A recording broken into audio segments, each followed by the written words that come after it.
दिल्लीच्या जंतर मंतरवर पेटलेलं विद्यार्थ्यांचं आंदोलन आता महाराष्ट्राच्या कानाकोपऱ्यात पोहोचलंय।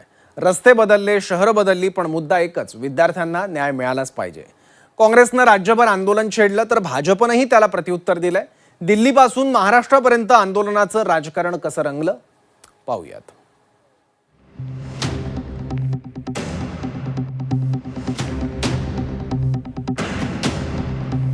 दिल्लीत विद्यार्थ्यांचा संघर्ष सुरू आहे।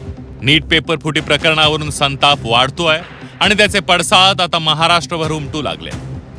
विद्यार्थ्यांच्या समर्थनार्थ राज्यात विविध ठिकाणी आंदोलनं झाली। काँग्रेस रस्त्यावर उतरली तर भाजपनं काँग्रेसच्या आंदोलनाला प्रत्युत्तर दिलं। आंदोलन विरुद्ध आंदोलन असे चित्र राज्यभर पाहायला मिळाले। मुंबईत भाजप कार्यालयाबाहेर काँग्रेसनं ठिय्या आंदोलन केलं। भाजप नेत्यांना संविधानाची प्रत देण्याचा प्रयत्न केला, मात्र पोलिसांनी आंदोलकांना रोखलं, धरपकड केली। प्रदेशाध्यक्ष हर्षवर्धन सपकाळ, विजय वडेट्टीवार आणि अनेक नेत्यांना ताब्यात घेण्यात आलं। महिला कार्यकर्त्यांनाही पोलिसांनी ताब्यात घेतलं। तर मुंबईतच दादरमध्ये भाजपनंही आंदोलन केलं। मुंबई अध्यक्ष अमित साठम यांच्या नेतृत्वाखाली आंदोलन करण्यात आलं। काँग्रेस विरोधात यावेळेला घोषणाबाजी करण्यात आली। अराजकता ही सरकारच्या माध्यमातून ही भारतीय जनता पक्ष अराजकता माजवत आहे आणि अराजकता माजवत असताना पोलिसांकरवी अमानुष लाठी हल्ला कसा झाला हे आपल्या सगळ्यांच्या समोर आहे। लोकशाहीमध्ये संवादहीनता आणि असंवेदनशीलता ही मुळात असणारं कुठेतरी हे अराजकतेचं एक लक्षण आहे। या देशाला स्वातंत्र्य मिळाल्या महात्मा गांधींचा खून करून अराजकता माजवणारा जो विचार आहे तो भारतीय जनता पक्षाजवळ आहे।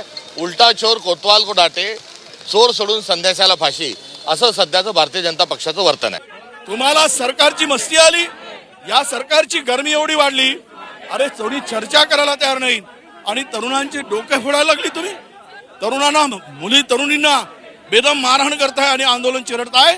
यावरूनच या सरकारचे दिवस भरले आहे। जब भारत आगे बढ़ रहा है, आज चांद पे भी जाकर तिरंगा लहरा रहा है। ये भारत के विरोधी कोई शक्तियों को ये बात पट भी नहीं रही है और पच भी नहीं रही है, और इसलिए एंटी इंडिया फोर्सेस ने जो षड्यंत्र शुरू किया है उस षड्यंत्र के भागीदार विरोधी पक्ष के नेता बन चुके हैं। Rahul Gandhi anti India gang के मेंबर बन चुके हैं, टुकड़े टुकड़े गैंग के भागीदार बन चुके हैं, और इसीलिए अपनी खत्म हुई राजनीति को फिर से एक बार जिंदा करने। छत्रपती संभाजीनगरात काँग्रेस कार्यालयाबाहेर भाजपनं आंदोलन केलं। काँग्रेस कार्यकर्ते तेवढ्याच ताकदीनं समोर उभे राहिले। दोन्ही पक्ष आमने सामने आले। एकीकडे भाजपची घोषणाबाजी तर दुसरीकडे काँग्रेस कार्यकर्त्यांनी रघुपती राघव हे भजन म्हणत प्रत्युत्तर दिलं। राजकीय संघर्षात गांधीवादाचाही सूर उमटला। संभाजीनगरात क्रांती चौकात काँग्रेसनं रास्ता रोको केला। राहुल गांधींना ताब्यात घेतल्याच्या निषेधार्थ हे आंदोलन झालं। यावेळेला पोलिसांनी आंदोलकांना ताब्यात घेतलं।